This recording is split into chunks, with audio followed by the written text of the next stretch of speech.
Ang asoy nagsugod sa pagtudlo ni Hesus sa usa ka dakong panon sa usa ka awaaw nga dapit. Ug nagkaduol na ang kagabion, panahon na sa pagkaon.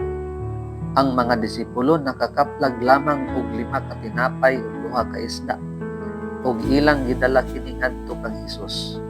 Gipadaghan dayon ni Hesus ang tinapay. Adunay 4 ka mga berbo nga masugatan pag-usab sa magpabasa sa ulahi sa laraw sa tinapay. Gikuha ni Hesus ang tinapay, gipanalanginan kini, gipikas-pikas ang mga tinapay, ug gihatag kini ngadto sa mga disipulo, nga maoy naghatag sa tinapay ngadto sa panon sa katawhan.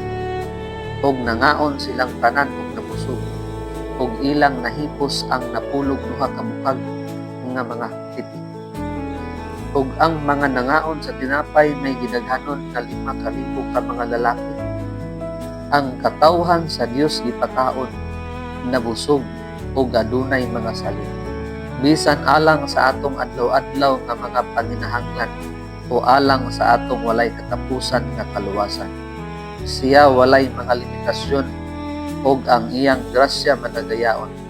Siya makahimo sa labi pa nga dili matukib kaysa tanan nga atong gipangayo o gihuna-una.